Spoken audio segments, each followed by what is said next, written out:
चकास्ति चित स्वभावाय भावाय सर्वभावांतरच्छदे वंदित्व शब्द सद्ये ध्रुवचल मणो वयम गयम पत्ते मोक्षामि समय पाहुर मणो स्वे केवली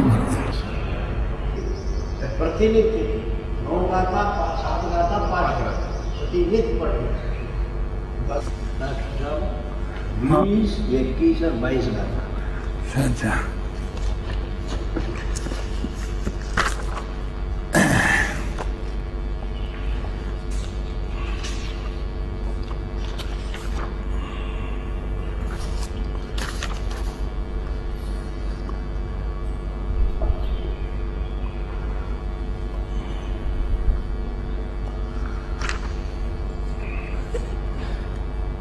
संतप्त मानस शांत हूँ जिनके गुणों के गान में बेवर्धमान महान जिन विचरे हमारे ध्यान। नमा समय साराई स्वानुभूत्या चकास्ति चित स्वभावाय भावाय सर्वभावांतरच्छदे वंदित्व शब्द सिद्धे ध्रुवचन मणो वयम वयम पत्ते मोक्षामि समय पाहुर मणो स्वे केवली भनिदम्।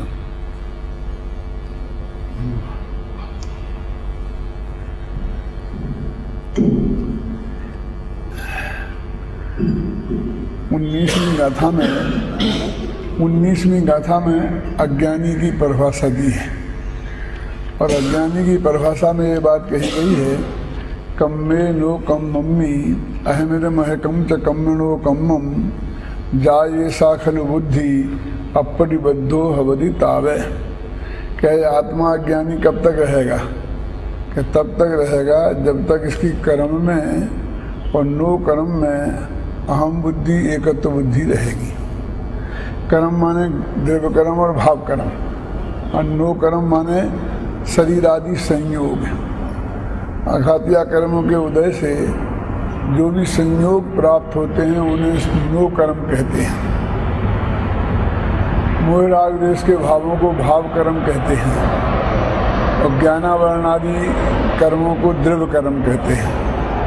इस तरह द्रव्य कर्म, भाव कर्म और नो कर्म, इन तीनों में जिसकी एकत्व बुद्धि रहती है, जब तक एकत्व बुद्धि रहती है तब तक वो अज्ञानी रहता है। तो 19वीं गाथा में ये बात कही, 20वीं, 21वीं और 22वीं, इन 3 गाथाओं में इसी बात को तीनों कालों पर घटित करके समझाया है। क्योंकि अज्ञानी जीव क्या करता है, न केवल वर्तमान में जो संयोग हैं उन्हीं में अपनापन करता है, बल्कि पहले भी मेरे पास ये संयोग थे तो उनमें भी अपनापन करता है। भविष्य में जो मेरे को संयोग प्राप्त होने की संभावना है उनमें भी एकत्व करता है। तो इसलिए कहते हैं तीनों काल संबंधी जो पदार्थ हैं उनमें एकत्व ममत्व बुद्धि, कर्तृत्व भोक्तृत्व बुद्धि, उसका नाम अज्ञान है। उदाहरण के तौर पर एक आदमी रास्ते में जाता था और वो हमसे बोला कि ये अपना मकान है। मैंने कहा क्या बात करते हो, हमने तो सुना तुम्हारा मकान बिक गया है। कि हाँ साहब क्या करें, बिक तो गया है, पहले अपन इसी में रहते थे, अपना ही था। 25,000 में निकाल दिया, 25 लाख में निकाल दिया। तूने मकान को निकाला है कि मकान ने तुझे निकाला है? मकान तो अभी भी उसी जगह खड़ा है, उसने तो स्थान परिवर्तन नहीं किया है।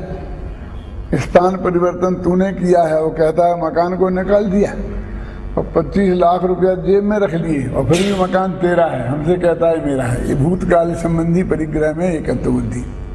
फिर आगे कहता है ये अपना मकान है। ये कैसा है कि इसमें हम किराए से रहते हैं। और आगे चलते कि ये भी अपना मकान है कि ये कैसा है, ऐसे खरीदने का विचार है। तो इस तरह से 3 काल संबंधी परिग्रहों में एकत्व बुद्धि ये अज्ञानी जीव करता है। तो 20वीं, 21वीं और 22वीं गाथा में जो 19वीं गाथा में बात कही थी वो तीनों प्रकार की एकत्व ममत्व बुद्धि को बताया है। बीच में हाँ भ्रमा। दोहला ग्रंथ में लिखा है, आप अमेरिका में आपका कोई मकान है, यहाँ बैठे, यहाँ से वहाँ सबका सब विचार आते तो इतना लंबा भी बंद हो रहा है, इसलिए सीमा बंद कर लेना। हाँ, वो तो अपने देश वृत्त आता है, दिग्वृत्त देश वृत्त, इसके लिए तो आता ही है कि हम अहिंसा नामक जो महाव्रत है उनको पूरी तरह नहीं पाल सकते। परिग्रह दी 5 महाव्रत, तो हमने काल की मर्यादा कर ली इतने क्षेत्र की कि इतने के बाहर मैं नहीं जाऊंगा, तो उसके बाहर का जो हिंसा, बाहर का झूठ, बाहर की चोरी, बाहर का परिग्रह, ये सब से हम बच गए। तो सत्संग साधकाचार्य में लिखा है कि अणुवृत्तोपि महाव्रताय थे, वे अणुवृत्त भी महाव्रत जैसे हो जाते हैं बाहर। फिर प्रश्न खड़ा होता है कि महाव्रत जैसे क्यों? वहाँ तो बिल्कुल हिंसा नहीं हुई, बिल्कुल झूठ नहीं बोला, तो महाव्रत ही क्यों नहीं कहते? तो महाव्रत का संबंध अकेले बाह्य पदार्थों से नहीं है, बल्कि 3 कषायों के अभाव से भी है। तो वहाँ अभी तीसरी कषाय का अभाव नहीं हुआ, प्रत्याख्यान वर्ण का, इसलिए महाव्रत तो नहीं कह सकते। लेकिन बाहर हिंसादिक पाप नहीं हुए, इसलिए महाव्रत जैसे ऐसा कहते हैं। तो ये जो 20, 21, 22वीं गाथा है, इनको देखो ऐसा कहा कि पहले ये मेरा था, हैं? पहले मैं इसका था, ऐसी बुद्धि, फिर अब मैं इसका हूं, अब मैं ये मेरा है, और भविष्य में ये मेरा होएगा, और भविष्य में मैं इसका होऊंगा। तो इस तरह 3 काल संबंधी पाप 3 काल में नहीं, एक काल में 3 काल संबंधी करता है, क्योंकि वो वर्तमान में विकल्प तो वर्तमान में कर रहा है ना। तो 19वीं गाथा का ही ये विस्तार है। इस विस्तार के बारे में थोड़ी चर्चा मैं करूं कि अपन ये कहें कि ये मेरा नहीं है। हमने मान लिया कि स्त्री पुत्र मकान जायदाद मेरे नहीं है, शरीर मेरा नहीं है, राग देश मेरे नहीं है, तो इतने से काम नहीं चलेगा। 4 चीजें इसमें मानना चाहिए कि ये मैं नहीं हूं, ये मेरा नहीं है, मैं इसका कर्ता नहीं हूं, और मैं इसका भोक्ता नहीं हूं। जब तक ये 4 चीजों में से कोई एक भी विकल्प रहेगा, विकल्प मान संकल्प और विकल्प में ये फर्क है कि जो श्रद्धा का दोष है वो संकल्प है, वो चारित्र का दोष है वो विकल्प है। ज्ञानी को भी ऐसा विकल्प आ सकता है, उसकी ऐसी भाषा हो सकती है कि ये मकान मेरा है, लेकिन उससे मिथ्या दृष्टि नहीं हो जाता है। लेकिन श्रद्धा के लेवल पर यदि ये बात है कि सचमुच ये मानता है तो वो हो जाता है। तो इसलिए कहते 4 चीजें।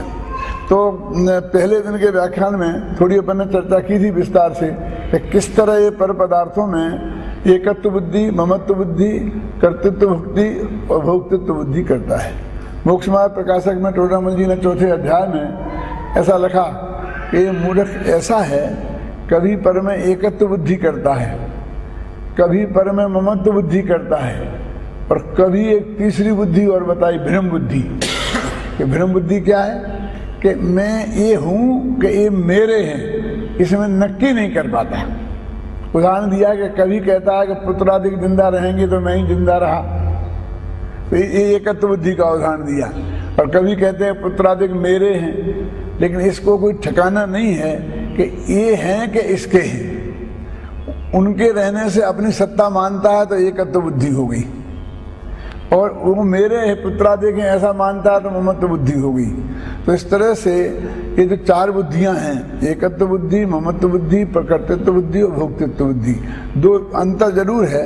एकत्व का विकल्प, ममत्व का विकल्प चारित्र का दोष है, और ये बुद्धि से शब्द जहाँ लगा है वो श्रद्धा का दोष है।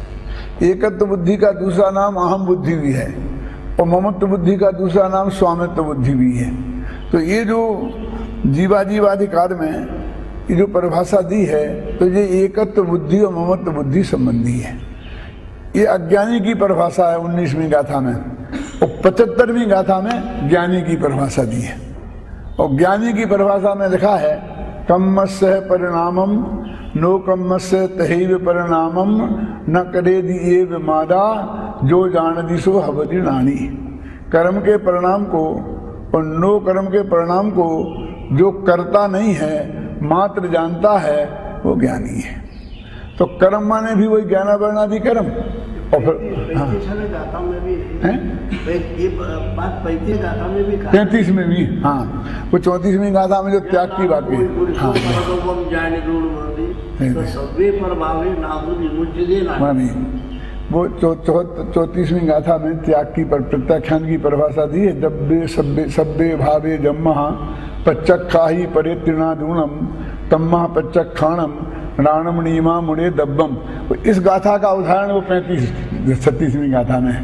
तो एक में गे पदार्थ से बुद्धि और एक में भाव भावक भाव और गे ज्ञायक संग भाव, इन दोनों के अभाव की वहाँ बात करी है।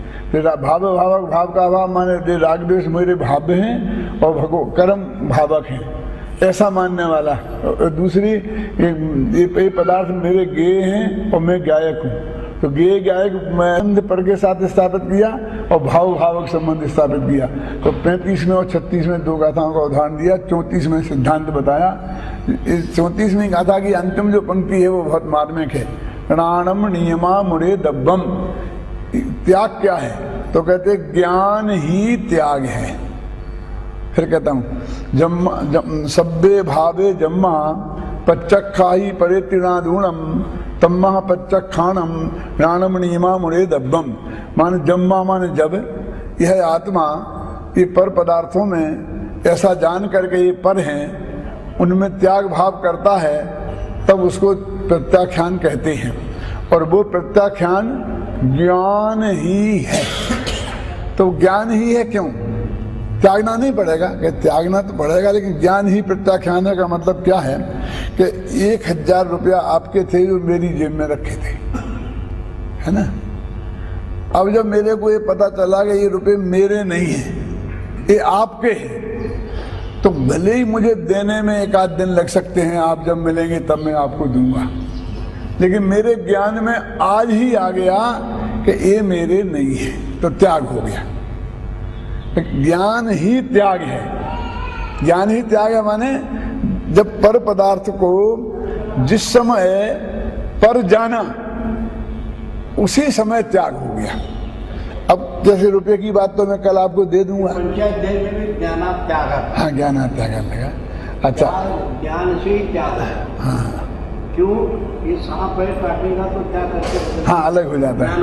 हाँ तो वो क्या कहते हैं, मैं पर जाना, तो वो छूटना तो अभी अपने हाथ में नहीं है, वो चारित्र का दोष है। जैसे कि रुपया पैसा तो छूट जाएगा कल, लेकिन शरीर को आज हमने जाना कि ये पर है, लेकिन ये 50-60 वर्ष तक नहीं छूटेगा,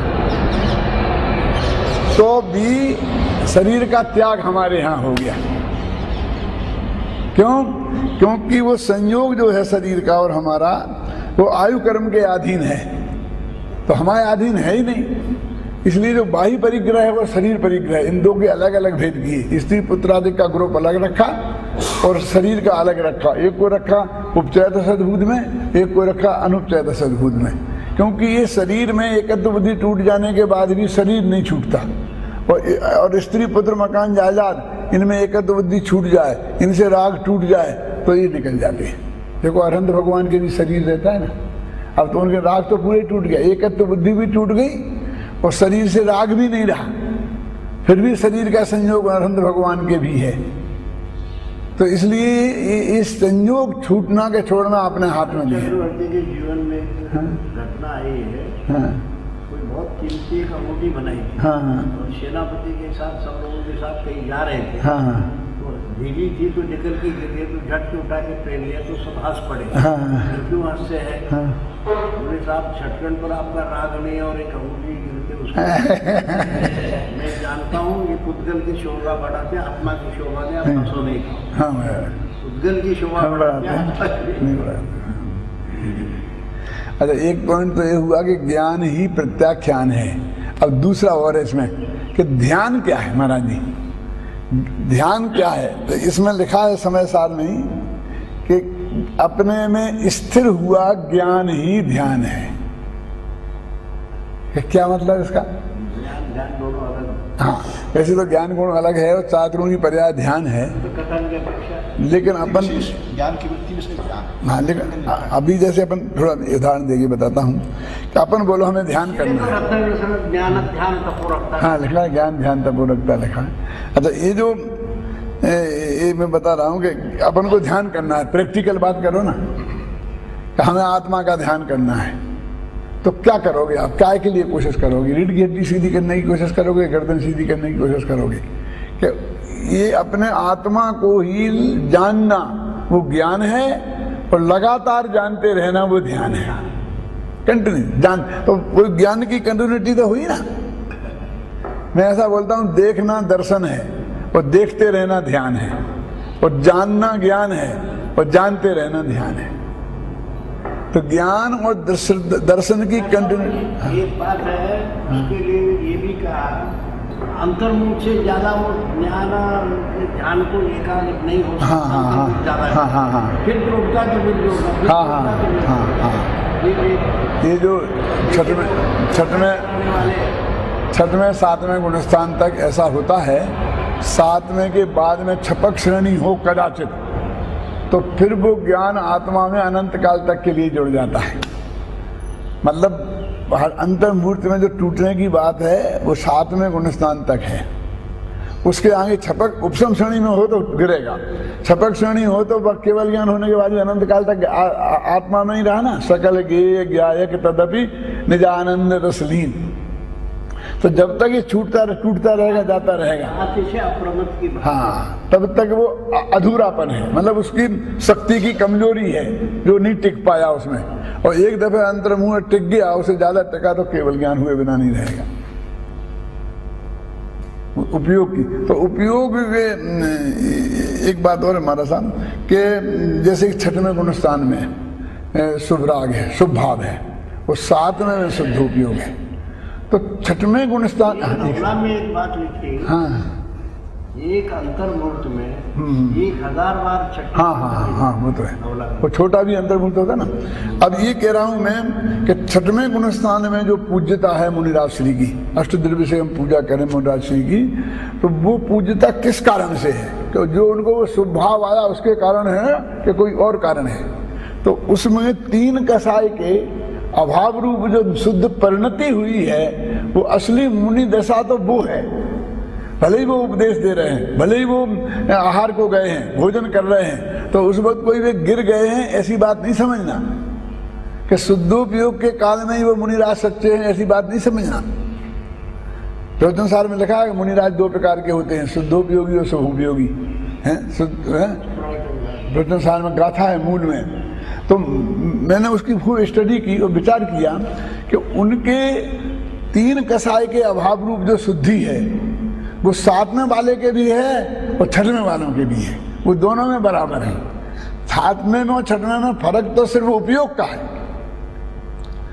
इसको ऐसा लो कि एक आदमी अरबपति है, तो अरब रुपया उसके बैंक में घर में रखे हुए हैं, तो जब वो कमा रहा है तब भी वो अरब का मालिक है, और जब वो खर्च कर रहा है तब भी वो अरब का मालिक तो है ही है। तो वो अरबपति उन अरब रुपयों के कारण है जो उसके पास भी सुरक्षित हैं, वो खर्चा और कमाने के कारण नहीं है। तो शुभोपयोग में खर्च कर रहा है और शुद्धोपयोग में कमा रहा है।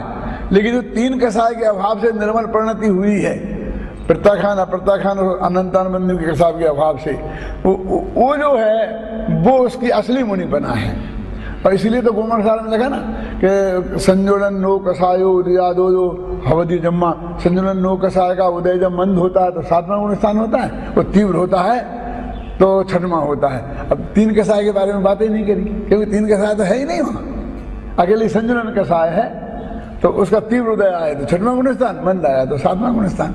तो 6वां गुणस्थान तीव्र कसाय का काल है, लेकिन अकेले संजोलन 3 कसाय तो उसके है ही नहीं। तो वो तो परम पवित्रता वो है, जो 3 कसाय का अभाव है, असली मुनि धर्म वो है। 4थे गुणस्थान से महाराज श्री वो जो असंख्य गुणी निर्जरा बताई ना, 11 स्थान है, सम्मा दृष्टि श्रावक वृत्तानंद वियोजक। तो वो क्यों है, किस बल पर है ये? वो इसी बल पर है कि अनंतानुबंधी चली गई और मिथ्यात्व चला गया, तो उससे जो 41 विकृतियों की बंध विच्छित्ति हो गई, उनका तो बंद होने का सवाल ही नहीं है।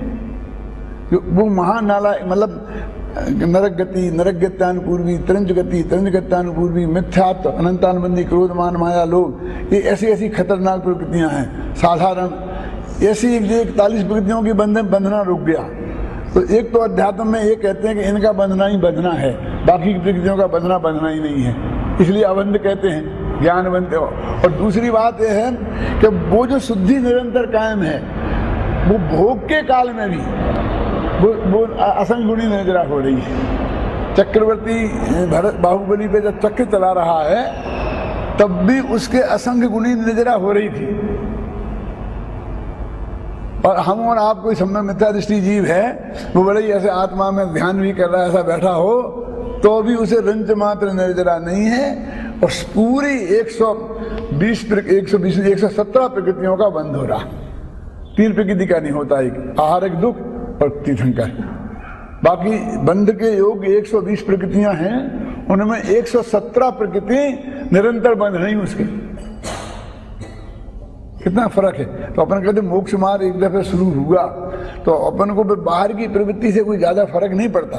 बाहर की प्रवृत्ति भी अच्छी होना ही चाहिए, ये नहीं कहते तो खराब हो, लेकिन उस गुणस्थान में जैसे भूमिका के अनुसार यदि प्रवृत्ति थोड़ी अशुभ भी है, उसके नीचे तो नहीं, भूमिका के अनुसार अशुभ भी है तो भी उस समय असंख्यात गुणी नजर आओ। ये सम्यक दर्शन की महिमा है। और आगे आगे आगे बढ़ते जाएंगे ना, 11 स्थान हैं वैसे। हाँ। तो इन्हें पढ़ूं, इनकी टीका पढ़ूं महाराज? ये 20, 21, 22 20, 21, 22 मेरे 20, 21, 22 का हाँ हाँ। इसमें अभी आपने एक बात कही गुणस्थान की, समझ ने भी एक बात कही, तो मन लगा के सुनना कि एक बुढ़ी महाराज काम कर रहे हैं पेड़ के नीचे जंगल में, वो नींद है, तो एक आदमी ने उनके ऊपर धूल पत्थर फेंकना, तो दूसरे मुनि महाराज स्वाध्याय कर रहे थे, उनसे पूछा ये क्या हो रहा है? समझ आचार्य ने कहा कि मुनि महाराज जी का पाप का उदय है, और जो पत्थर फेंक रहा उसका पुण्य का उदय। फिर दूसरे मुनि महाराज बैठे थे साथ में, उनसे पूछा आपके क्या राय है? बोले पुण्य का उदय क्यों है कि ये उसको प्रतिक्रिया नहीं कर रहे, इसलिए उसका पुण्य का उदय। आपको होता तो वो और लगा देते आप कोई भी ये। और फिर दूसरे मुनि महाराज ने कहा देखिए इनका पाप का उदय नहीं, निर्जरा हो रही है और उसका पाप तो बंद हो रहा है। वो कषाय मशीन को थोड़ा उपसर कर रहा है, उसको क्या बंद हो रहा है। इनकी निर्जरा इसलिए क्षमा भाव से संत समझ, मतलब चक्र गुणस्थान के ये तीनों एक साथ वो बंद हो रहा है। पुण्य का उदय इसलिए कि प्रतिक्रिया नहीं करनी चाहिए, और पाप का उदय इसलिए है कि बंद हो रहा है, और इनकी निर्जरा हो। अब पाप का उदय इसलिए कि उसर ये रक्षाबंधन की जो कथा आती है उसमें भी बहुत मार्मिक बिंदु है। एक मैं स्पष्ट करना चाहता हूँ, सब विद्वान लोग बैठे हैं, उसमें 3 तरह के मुनिराज हैं। एक ग्रुप का प्रतिनिधित्व करते हैं अकंपनाचारी आदि 700 मुनिराज, जो दोनों जगह उपसर्ग आए उन पे, लेकिन जो ध्यान से मगन नहीं हुए। वहां तो आया था जो राजा ने उपसर्ग किया था वो तो अलग है, लेकिन यहाँ नमस्कार कर रहा है राजा और मंत्री, और फिर भी बिल्कुल ध्यान में मगन है, आशीर्वाद तक देने करनी बात नहीं करी। वो भी एक उपसर्ग ही था। अकंपन ने कहा था नाम लड़ पड़े, क्या झगड़ा हो जाए, है ना। हमारे भगवान आशीर्वाद नहीं देते। हाँ ध्यान, ये जो मुद्रा है ना आजकल हमारे साधु में पकड़िए बौद्धों की, पर बुद्ध भगवान की मूर्ति है, अभिमान की बात है। आशीर्वाद दे सकते हैं बस। तो फिर अब में 3 तरह के मुनिराज है ना। अब मैं ये कहना चाहता हूँ कि जो भी घटनाएं हुई, कहानी आप सब लोग जानते हैं, मैं उसकी बात नहीं करता। तो उनमें अपन वैसे मुनिराज तीनों हैं, सच्चे मुनिराज हैं, सभी परम पूज्य हैं। जो मैं बात कर रहा हूँ इसको कायम रख के आप समझना कि उन तीनों में यदि हम नंबर 1, 2, 3 दें तो कैसा देना चाहिए। सबसे श्रेष्ठ तो अकंपनाचार्य आदि 700 मुनिराज हैं कि हर अनुकूल प्रतिकूल परिस्थिति में उन्होंने अपना समता भाव नहीं छोड़ा, इसलिए उनका नाम है अकंपन, जो कपे नहीं। मैं कहता हूँ ये तो उनकी पदवी है, नाम कुछ और रहा होगा कि जो अनुकूल प्रतिकूल परिस्थितियों में जिनका चित्त डोले नहीं, वे अकंपन आचार्य सर्वश्रेष्ठ तो वो है। नाम अकंपन इसी से पढ़ा। हाँ, एक अकंपन जैसे अकंप रहे। अब दूसरे हैं श्रुत सागर, ये उपाध्याय समझ लीजिए, श्रुत के सागर। मैं ये कहता हूं कि ये भी उपाधि है, नाम कुछ और रहा होगा, लेकिन वो इतने विद्वान थे कि सारे संघ को पढ़ाते थे, इसलिए आचार्य कंपन ने उन्हें श्रुत सागर की उपाधि दी होगी, मैं कल्पना करता हूँ। अब उस श्रुत सागर दूसरे नंबर के हैं। अब वो आए, जैसे वाद विवाद किया मंत्रियों से, और जो घटना घटी वो आप सब जानते हैं। तो अब भी मैं उन्हें दूसरे नंबर पर रखता हूँ। क्यों दूसरे नंबर पर, पहले नंबर पर क्यों नहीं? क्योंकि मुँह तोड़ जवाब तो उनने दिया, ये तो सब चुप साध के रह गए, हार मान ली। देखो भाई, रास्ते चलते किसी से भी उलझ जाना ये साधारण गृहस्थ का भी काम नहीं है, तो मुनिराज ने ये काम कैसे किया? तो हम बचत करते हैं उनकी कि साहब आचार्य श्री की आज्ञा का उन्हें पता नहीं था। आजकल तो उलझना स्वभाव है, स्वभाव हो, इसलिए मैं कहता हूँ कि भाई पता नहीं था, तो मैं इस सफाई को मानने को तैयार नहीं हूँ। क्यों नहीं था पता?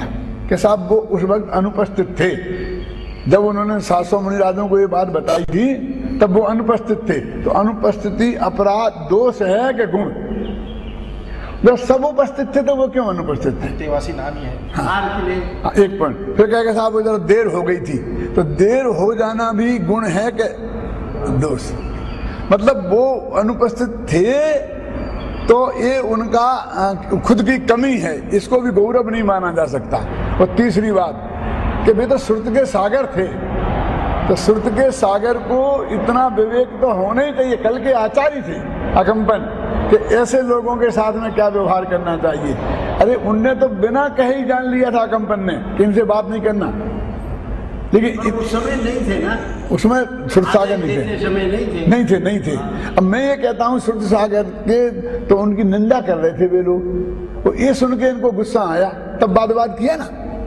तो ये तो समझिए कि ये तो निंदक हैं, यानी उन्हें तो उनके सामने ऐसा केस नहीं आया था, लेकिन ये गड़बड़ हो सकती है। उनने इतना विवेकधारी थे कि उससे निर्णय करके आदेश दे दिया था। और इनने उनकी बुराई सुन करके भी इनने ये विवेक निर्णय नहीं किया कि बुराई करने वालों से उलझना रास्ते चलते ठीक नहीं है। तो ये उनको खुद भी विवेक तो करना चाहिए था। मेरा मतलब है कि आचार्य श्री की आज्ञा का पता नहीं था तो नहीं था। उम्र में छोटे तो थे, हाँ उम्र इसलिए तो हुआ ही। लेकिन मैं ये कहना चाहता हूँ कि इसीलिए 2 नंबर दिया ना। मुनिराज नहीं है तो मैं मानता ही नहीं हूँ, मैं तो हैं परम पूज्य हैं। अब हम उनको महान मानते, उनको बेचारे अकंपन, बेचारे वे कहाँ, उनको तो आत्मा का चारा था। बेचारे तो ये हो गया कि आत्मा का चारा छूट गया तो उलझ पड़े। अब तीसरे वे विष्णु कुमार मुनि, कि जब उनको उपसर्ग हुआ तो 700 मुनिराज भी एक से एक महान थे। वो भी जरा सा भी कुछ विकल्प करते तो उपसर्ग दूर हो सकता था, मेरे कहने का मतलब। लेकिन उन्होंने बिल्कुल कोई विकल्प नहीं किया, अपने अंदर में समा गए। वे सबसे बड़े धैर्यशाली। और विष्णु कुमार मुनिराज को जो पता चला कि मुझे विक्रिया रिद्धि है और मैं इसको उपसर्ग दूर कर सकता हूँ, तो उन्होंने चुल्लक जी ने बताया, तो मुनि पद छोड़ दिया और बामनिया का वेश बनाया। तो इससे वो ये मानते थे कि मुनि पद में ये काम करना योग्य नहीं है। इससे ये सिद्ध होता है, मेरे कहने का मतलब, कि तुम्हें तोड़फोड़ करनी है तो करो, पहले कपड़े पहनो। इस वेश में यदि करोगे तो ये वेश बदनाम होगा। क्या नहीं? और उनने ऐसा किया और वो उसको छोटा मोटा अपराध नहीं मानते थे जो हुआ उनके जीवन में। क्यों? कि उससे उनकी दीक्षा का छेद हो गया। प्रायश्चित नहीं, दीक्षा छेद। प्रायश्चित तो श्रुत सागर ने लिया था, क्योंकि दीक्षा छेद के लायक अपराध नहीं था, है ना। लेकिन विष्णु कुमार के तो दीक्षा छेद हो गई, तो दीक्षा छेद तो कितना बड़ा दंड है, मौत जैसा दंड है। 20 साल पहले मैं दीक्षित हुआ हूँ और सारे मेरे शिष्यगण, मेरे से बाद के दीक्षित लोग मेरे को नमस्कार करते हैं और मेरी दीक्षा छेद हो गई, फिर मैंने दोबारा दीक्षा ली तो मेरे को सबको नमस्कार करना पड़ेगा। मतलब इतनी सीनियरिटी सब खत्म। तो ये साधारण दंड नहीं है, मैं ये कहना चाहता हूं, वो दंड उन्हें भोगना पड़ा।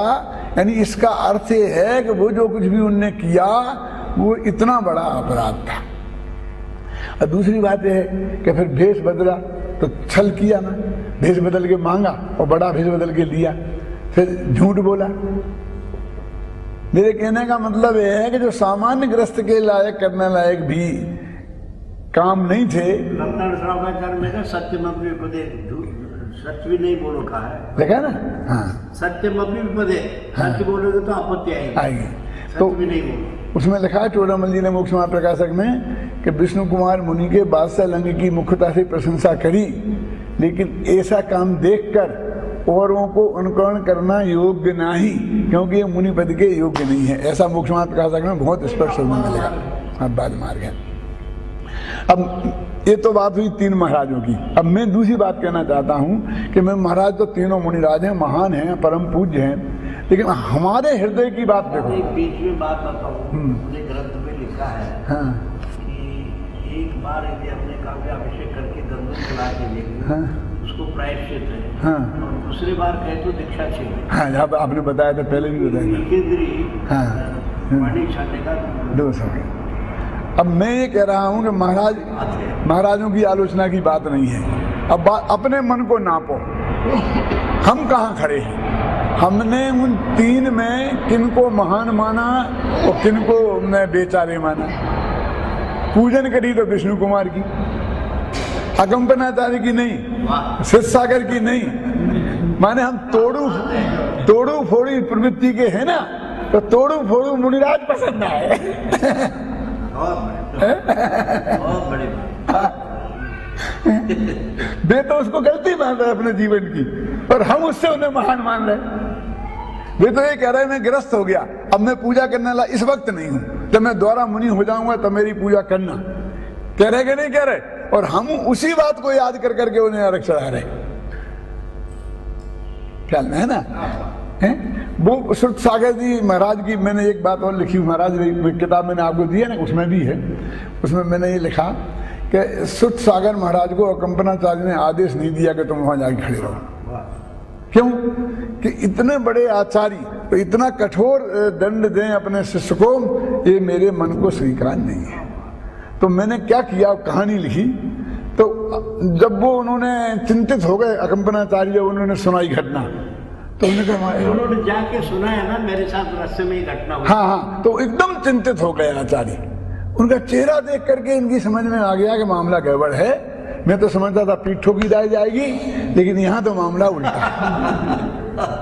है। लेकिन उनने कहा कि गुरुदेव क्या हुआ, क्या हुआ, क्यों आप चिंतित हो रहे? जो भी प्रायश्चित आप मुझे देंगे मैं लेने को तैयार हूं। कि श्रुत सागर, मेरी चिंता का कारण ये नहीं है कि मैं जो तेरे को प्रायश्चित दूंगा तो तू विद्रोह कर देगा और नया संघ बना के आचार्य बन के छोड़ के चला जाएगा। ये तो मैं जानता हूं, जो प्रायश्चित दूंगा तू लेगा। मेरी चिंता का कारण तो संघ की सुरक्षा है, क्योंकि वे लोग उपद्रवी आएंगे।